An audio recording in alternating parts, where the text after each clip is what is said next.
You worked hard, harder than most. You showed up. You did the thing. You stayed late, said yes, pushed through, and still nothing. Still, the life you wanted stayed just out of reach, hovering like a mirage that moves the moment you get close. Here's what nobody told you. Effort was never the missing piece. Something else was. Something quieter, older, almost forgotten. A skill so simple it sounds like a trick, and so rare that most people go their whole lives without ever learning it. The skill of asking. Not asking timidly, not asking with your fingers crossed behind your back, hoping the universe notices your hard work and rewards you out of pity. A different kind of asking, clear, direct, unshaken by doubt, the kind that doesn't beg, the kind that knows. 3 men understood this centuries ago: a slave, an emperor, a statesman forced to end his own life. Epictetus, Marcus Aurelius, Seneca, different lives, same secret. They knew that wanting is not weakness, that asking is not arrogance, that clarity, faith and directness are the real currency of getting what you want. They knew it then. Today, you'll learn it too. If you're ready to stop hoping and start asking, type, "I am ready to ask," before you go any further. Somewhere along the way, you were taught a story. Maybe your parents told it to you. Maybe a teacher, a coach, a boss. The story goes like this: work hard, keep your head down, and eventually life will hand you what you deserve. It's a comforting story. It's also incomplete. And that incompleteness is exactly why so many hard-working people spend decades chasing a life that never quite arrives. Think about the people you know who work the hardest, not the loudest, not the most confident. The ones who genuinely grind day after day with real discipline. Are they all wealthy? Are they all fulfilled? Are they all living the life they actually wanted when they started? If you're honest, the answer is no. Some of the hardest working people you know are also some of the most stuck. That should bother you. It should make you question the story you were handed. The Stoics understood something that gets lost in modern hustle culture. Effort is necessary, but effort without direction is just motion. Epictetus, a man who spent the first part of his life enslaved, taught his students something radical for his time. You must first say to yourself what you would be, and only then do what needs to be done. Notice the order. Not do first, discover what you wanted later. Say it first. Name it. Ask for it, even if only to yourself, before you spend one more hour laboring toward a target you never actually defined. Most people skip this step entirely. They work hard, but they work hard in the dark, hoping that the accumulation of effort will eventually reveal what they were working toward all along. It rarely does.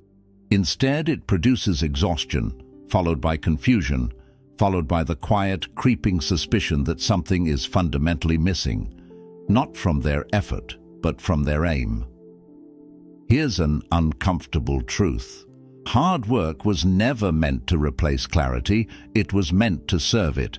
A ship's crew can row with tremendous strength, hour after hour, and still end up nowhere useful if no one has set a course. That's not a failure of effort.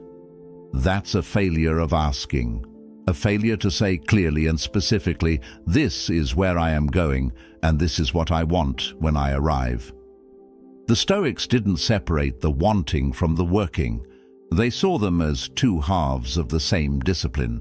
Marcus Aurelius, ruling an empire, still took time each night to interrogate his own desires and actions, not to punish himself, but to make sure his enormous daily effort was actually pointed somewhere worth going.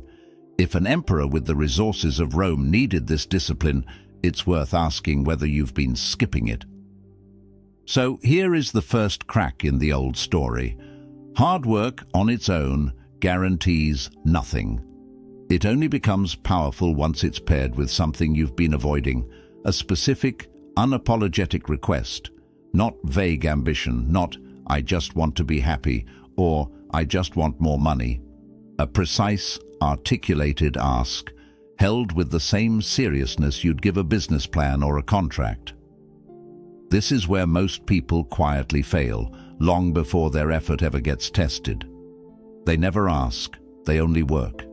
And working without asking is like running without ever choosing a direction, impressive to watch, exhausting to sustain, and strangely, hardly ever effective at getting you anywhere close to what you actually wanted in the first place. There's a difference between wishing for something and asking for it, a difference so subtle that most people never notice they've spent their entire lives doing the former while believing it was the latter. Wishing is passive. It happens in the back of your mind, usually late at night, usually followed by a sigh. I wish I made more money. I wish my relationship felt different. I wish I had the courage to change careers. Wishing costs nothing, which is exactly the problem. It demands nothing of you, and so it changes nothing about your life. Asking is different. Asking is active. It requires you to name the thing out loud or on paper, and to direct your energy toward it with intention. Epictetus built an entire philosophy around a single, sharp distinction. Some things are within your power, and some things are not. Your judgments, your effort, your choices, those are yours. The outcome, other people's opinions, the timing of events, those are not. Here's where most people get asking completely wrong. They ask the universe for things that were never theirs to control. They ask for a specific outcome, a promotion by a specific date, a partner who behaves a specific way, a life free of hardship. And when the universe doesn't comply on schedule, they conclude that asking doesn't work. But they were never asking correctly in the first place. They were demanding control over things outside their power, dressed up as a wish. The Stoic art of asking works differently. It asks for what is actually within reach: your effort, your discipline, your character, your clarity of purpose. And then, and only then, it aims that internal request at an external goal, understanding that the goal may or may not arrive on your preferred timeline. But the asking itself, done honestly, changes how you move through the world in the meantime.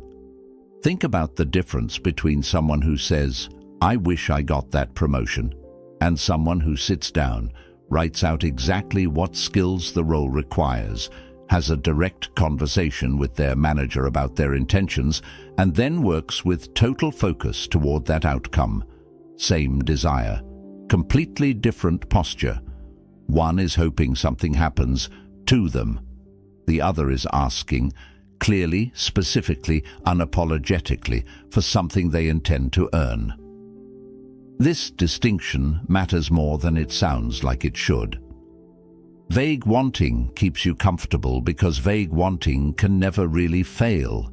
You can always tell yourself, "It just wasn't meant to be," without ever confronting whether you actually tried to get it. Precise asking is riskier. It puts a target on your intention. It means you might ask clearly and still not receive what you wanted, and you'll have no vague excuse to hide behind. But that risk is exactly what makes it work.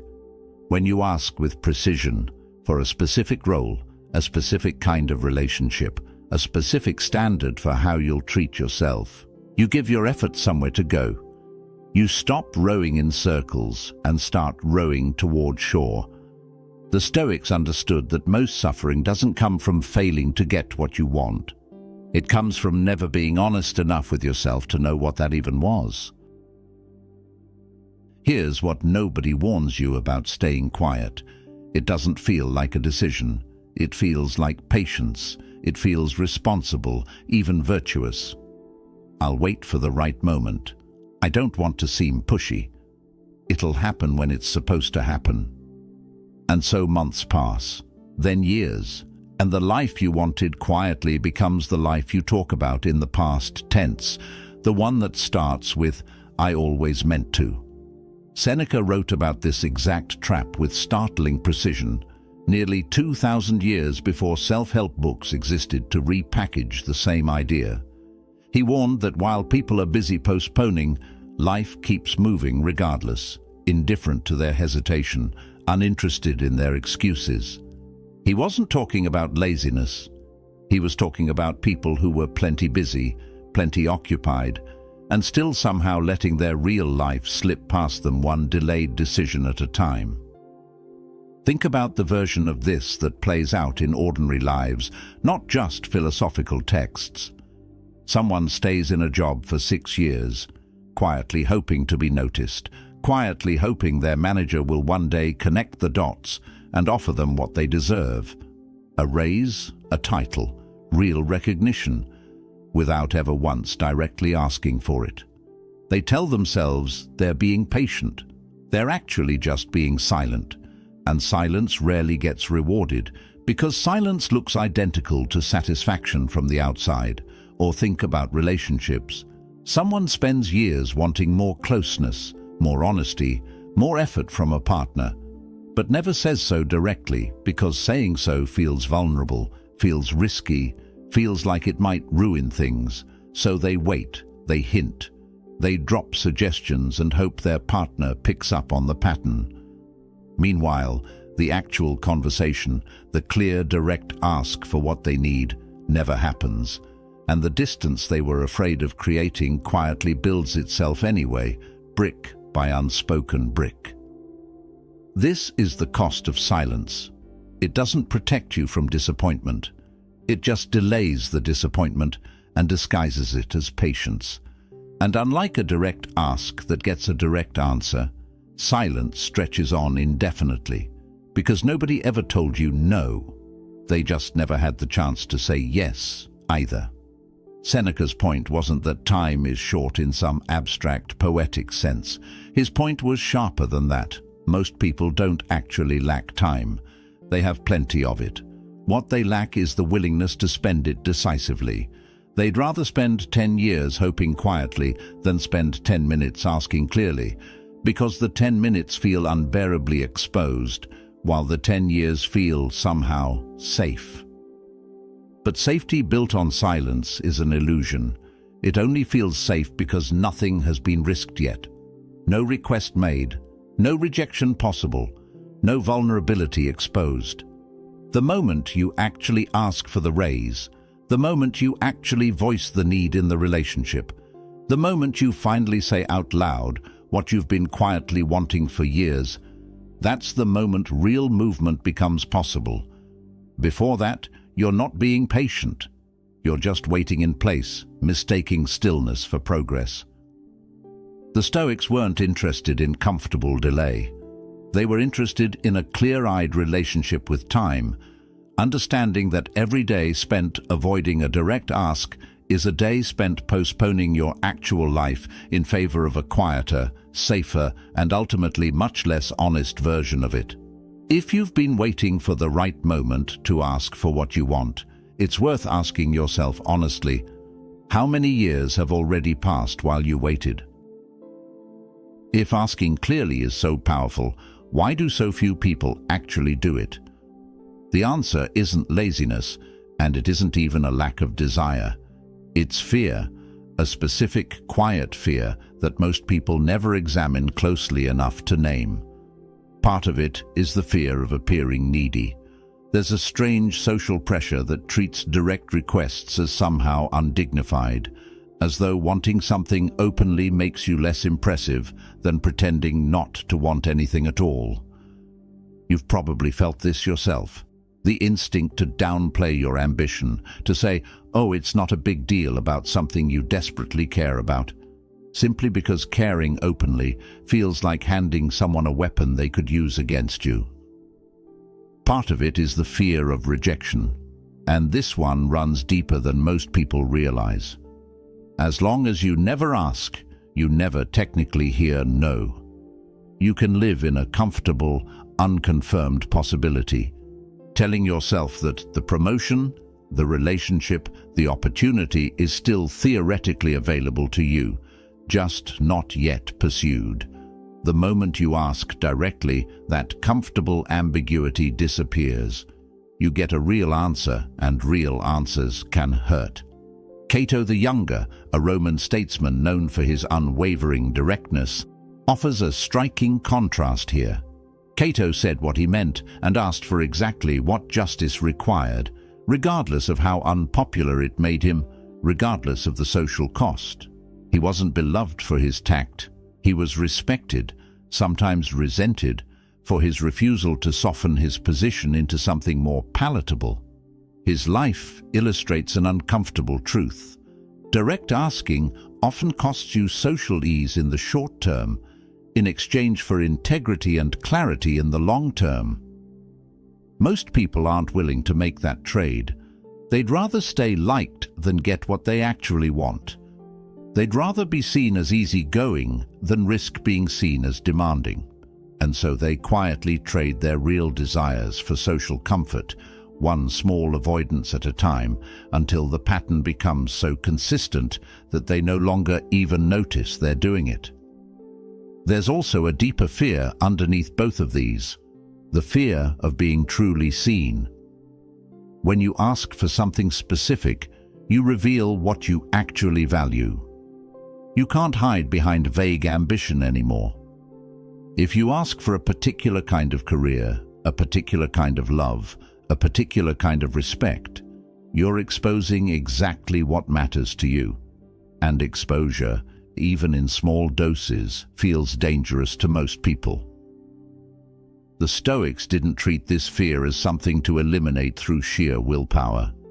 They treated it as something to examine honestly.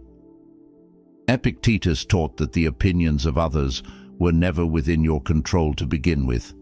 So organizing your life around avoiding their disapproval was, by definition, organizing your life around something you could never actually manage. If someone judges you for asking clearly, that judgment was never yours to control anyway, so why let the fear of it dictate whether you ask at all? Once you see this fear clearly, not as a moral failing, but as a very human, very understandable pattern, it starts to lose some of its grip. You begin to notice how often you've softened a request, delayed a conversation, or stayed vague to avoid discomfort, and that noticing is the first real step toward asking differently. If fear is the obstacle, clarity is the antidote, and nobody modeled this discipline more consistently than Marcus Aurelius, a man who ruled the most powerful empire on earth and still found time every single night to sit with a simple, uncomfortable question: what did I actually do today, and was it aligned with what I claimed to want? This wasn't self-punishment. Marcus wasn't interested in guilt for its own sake. He was interested in precision. He wanted to know, with complete honesty, whether his daily actions matched his stated values, and where they didn't, he wanted to name the gap plainly, without excuses, so he could close it tomorrow. This nightly practice is, in essence, the first discipline of asking. You cannot ask clearly for something you haven't first clarified within yourself. Most people skip this step entirely, and it's easy to understand why. Clarity requires sitting still long enough to ask uncomfortable questions. What do I actually want? Not what I think I should want, not what would impress other people, but what do I actually want, specifically, honestly? Most people never get past the first layer of that question, because the first honest answer is often smaller, stranger, or more vulnerable than the version they've been performing publicly. Try this simple exercise, the same kind Marcus practiced in different form nearly 2,000 years ago. At the end of each day, write down exactly what you wanted to happen and exactly what actually happened. Not vaguely, specifically. Not, I wanted things to go well, but I wanted to have a direct conversation with my manager about a raise. and I didn't. That gap, seen clearly and repeatedly, becomes impossible to ignore. It starts doing the work that vague self-reflection never could.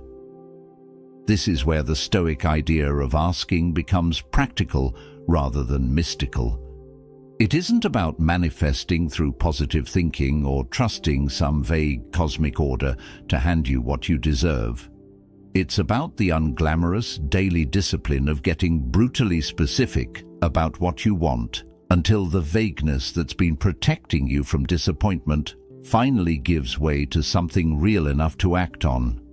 Marcus wrote, in one of his most quoted reflections, that people should stop debating what a good person should be and simply become one. That same logic applies directly here.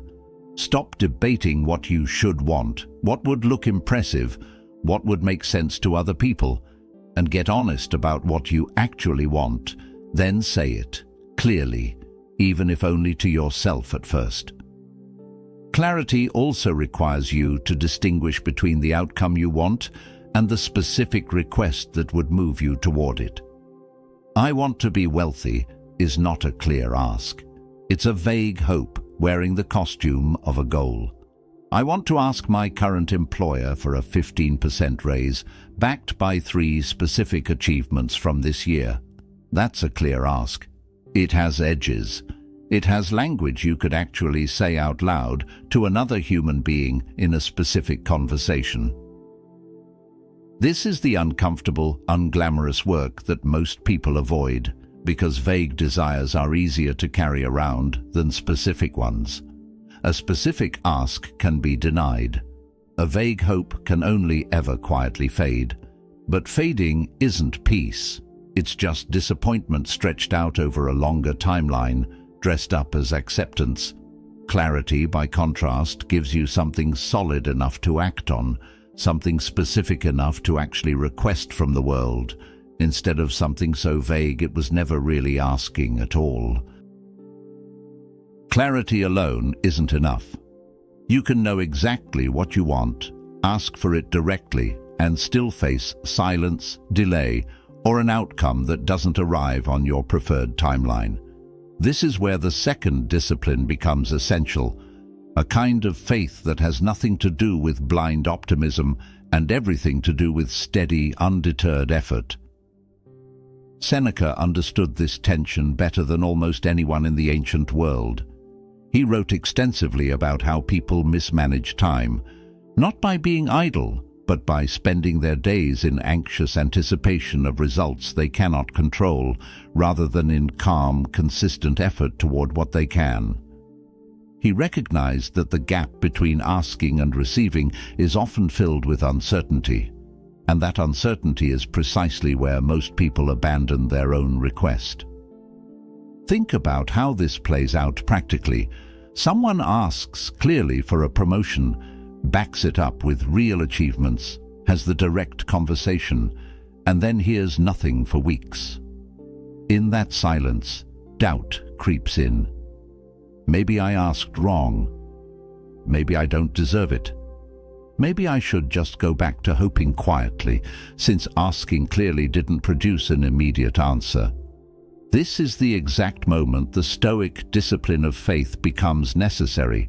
Not faith that the outcome will definitely arrive, but faith that the asking itself was correct, and that continued effort remains worthwhile, regardless of how long the answer takes.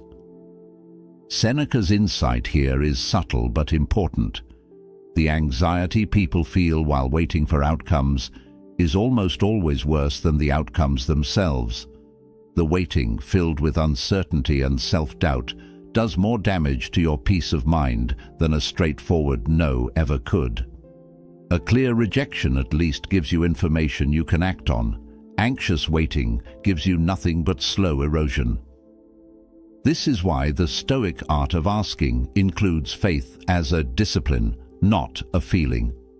You don't wait passively for confidence to arrive before continuing your effort.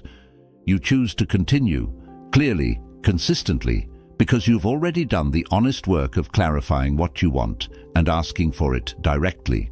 The outcome was never fully within your control to begin with, so withdrawing your effort while you wait doesn't protect you from disappointment. It just adds inconsistency to uncertainty, making everything worse. Consider the discipline required to ask once, clearly, and then continue showing up with full effort while the answer remains unknown. That's a much harder practice than either blind hope or complete detachment. It requires holding two things at once: complete commitment to your own effort and complete release of your grip on the timeline. Seneca would have recognized this immediately as the mark of someone who has actually internalized Stoic philosophy rather than someone merely repeating its language. This faith isn't naive. It doesn't promise you'll get everything you ask for on the schedule you'd prefer. What it promises is something steadier and, in the long run, more valuable, a version of yourself that doesn't collapse into doubt or bitterness every time an outcome takes longer than expected. You asked clearly, you did the work. The rest was never fully yours to control, and holding that truth with steadiness rather than anxiety is exactly the discipline the Stoics spent their lives practicing. Faith, in this sense, isn't about the universe owing you anything. It's about you no longer needing certainty in order to keep showing up for what you've already decided to want. There's one discipline left, and it's the one that ties everything else together: the willingness to actually say the words out loud to the person or the situation that can give you what you want. Clarity without direct address is just a private thought. Faith without direct address is just quiet endurance. Somewhere at some point, the ask has to leave your head and enter the world. Epictetus's own life is the clearest possible proof of this principle. Born into slavery, denied nearly every external freedom a person could be denied, he still became one of the most sought-after teachers in Rome, not because his circumstances improved on their own, but because he asked relentlessly and directly for something that was actually his to request: the freedom of his own mind. He didn't wait quietly for permission to think clearly. He built an entire philosophy around demanding that internal freedom for himself, regardless of what his external circumstances allowed. This is the model: not asking for things that were never yours to control. Outcomes, other people's decisions, the timing of events, but asking directly and unapologetically for the things that were always within reach: your effort, your standards, your specific and nameable goals, communicated clearly to the people and situations that can actually respond to them.